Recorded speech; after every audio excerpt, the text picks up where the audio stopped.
Hello, Emma. Thank you for joining me today to talk about World Autism Awareness Day. Let's start off with some introductions, shall we? So, my name is Thomas Carr. I am the Information and Communications Manager at Healthwatch Manchester. At Healthwatch Manchester, we host both a men's and a women's health and care forum, known as Manchester Men Speak Up and Manchester Women Together. This interview we put on those sites to encourage discussion and spread awareness about autism. Over to you, Emma. I'm Emma. I'm a Greater Manchester resident, late diagnosed autistic woman with ADHD traits. And I'm also the head of operations for a disability-led recruitment social enterprise called Patchwork Hub. I've also worked in the Greater Manchester area supporting job seekers, including supporting job seekers who are autistic or have other disabilities and other sort of accessibility requirements. So this is something that's really sort of quite close to my heart on a personal and professional level. Fantastic. Well, we'll get on to Patchwork Hub in a little while, but just start off with World Autism Awareness Day, as you know, is happening on April the 2nd, and it's about providing opportunities to increase understanding and acceptance of people with autism. In your own opinion, how can this be done? How can we do this? Well, for a start, I'm really glad that it's on April the 2nd because it just made me think of a presentation that a fabulous lady from Durham Enable did about perception of people with disabilities, particularly neurodivergent people. And I think the awareness and acceptance, what we need to sort of be moving towards now is a change in the inclusion model that people are using. Like there's a lot of talk about kind of using the social model of disability versus the medical model. Blame the Victorians. But there's also especially if you look at social media, especially around things like Neurodiversity Celebration Week, which has just gone, and Autism Awareness Day, the extremely online autistic community is kind of pushing for it to be changed to Autism Acceptance Day. We're here, we are officially diagnosed as weird, get used to it, sort of thing.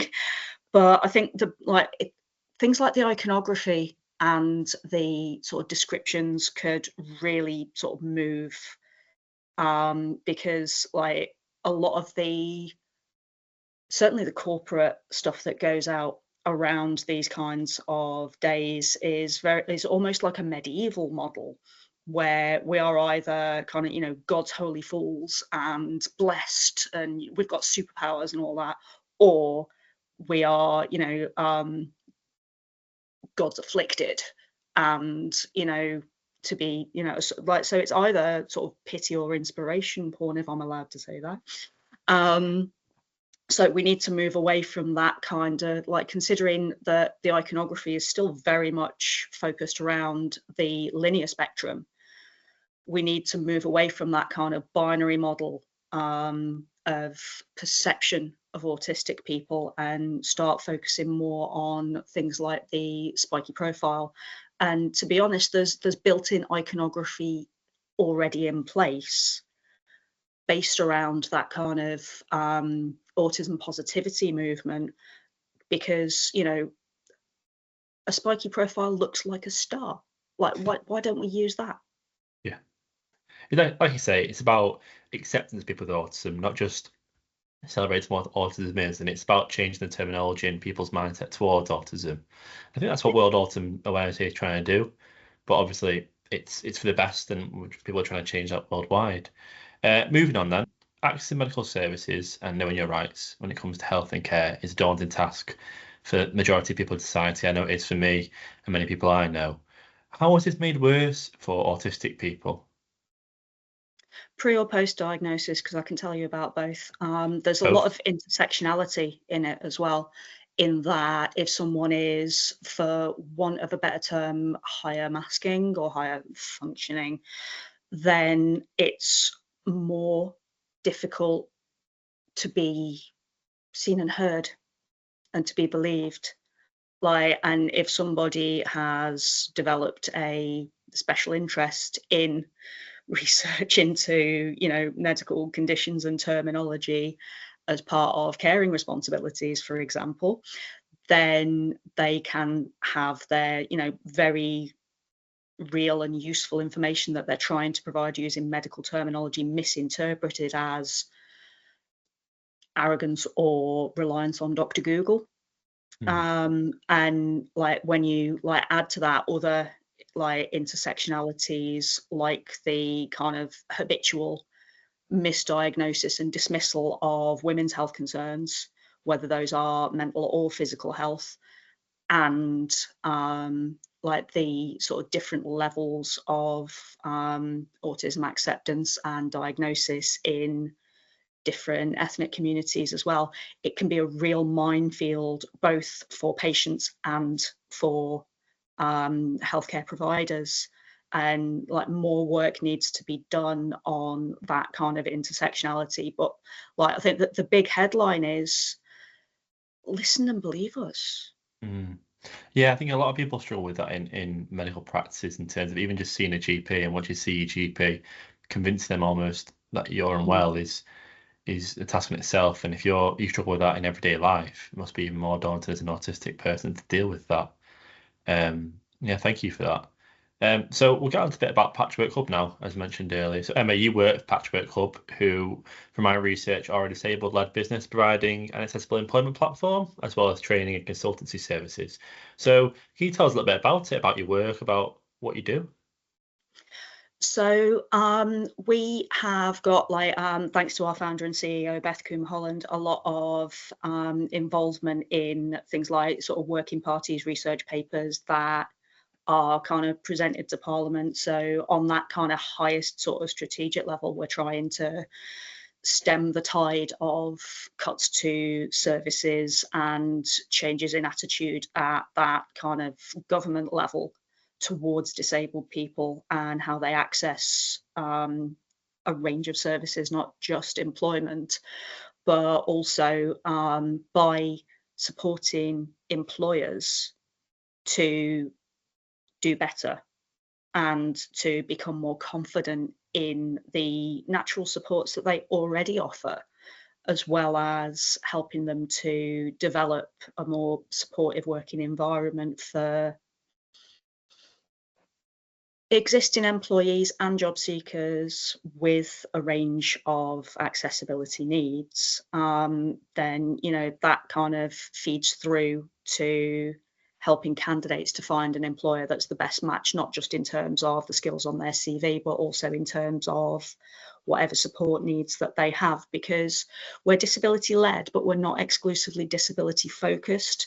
We recognise that people might have accessibility needs for a range of reasons, whether that's a long-term or temporary disability, or other responsibilities like caregiving responsibilities as well.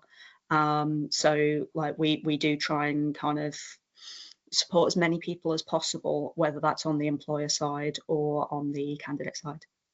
So yes, it's important to mention that. Do you guys work in, do you go to businesses, or do you expect people to come to you on an individual basis? Is it people will We call you for do support?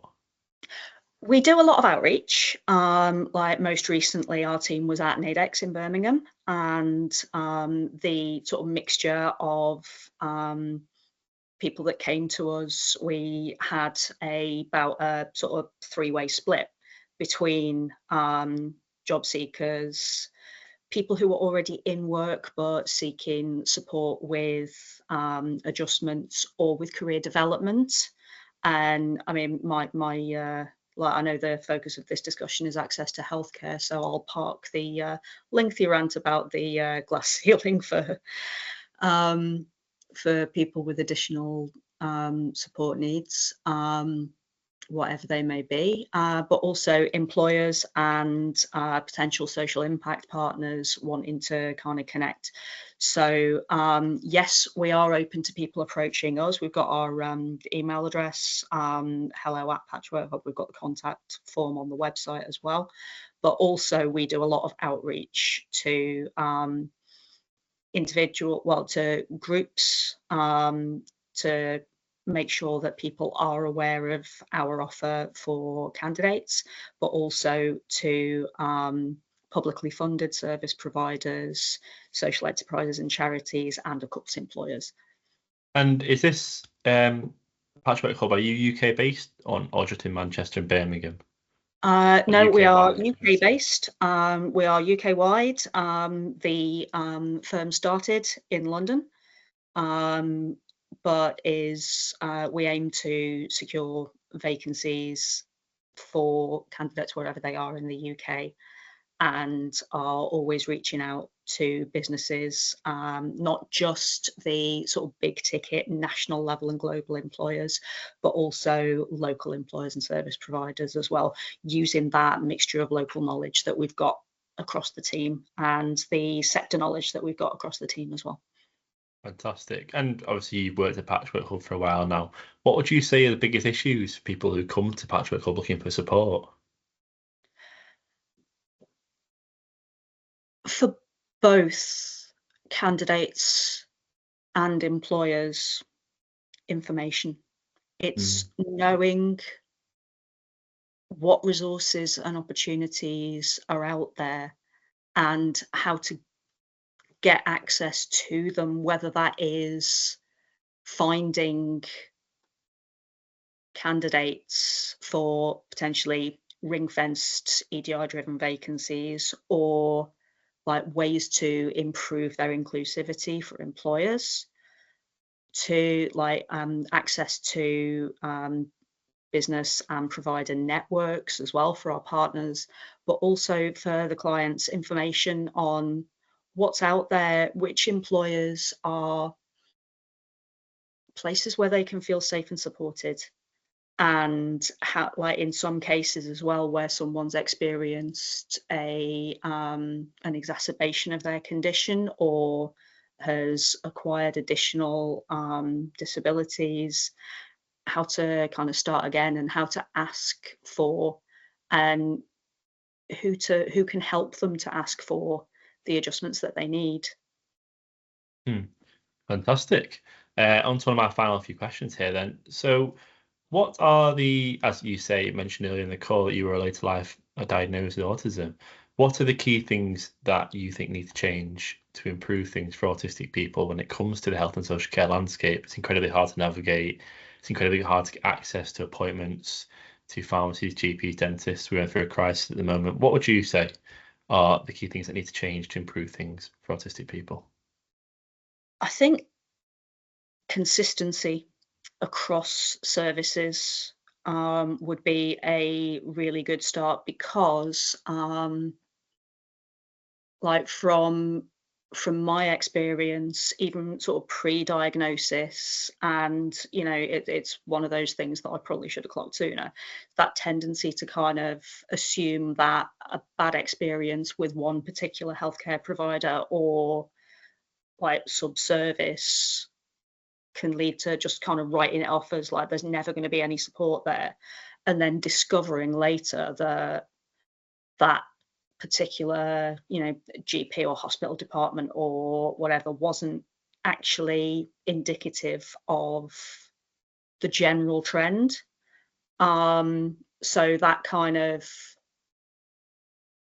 making it so that the good and best practice that is actually in place across the country, or even just within a single NHS trust, would be really, really good to see that being kind of shared and driven a lot more, and like that greater access to training that is disabled led, for those organizations where that development need has been identified.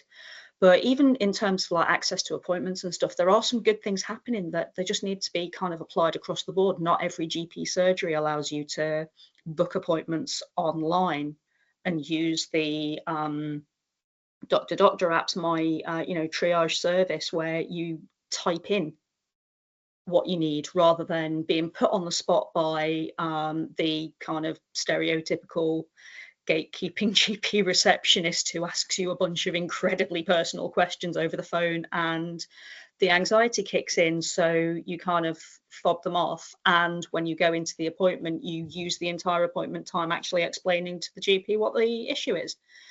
Access to greater appointment times to allow for processing time and to allow for discussing multiple health issues at the same time as well would be really, really useful.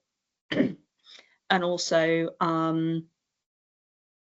a bit more exploration around the possibility of having someone not just attend, like where NHS trusts operate a companion service, not just to accompany physically to the surgery or to, you know, wherever the appointment is taking place, but also to actually go into the appointment and support as well.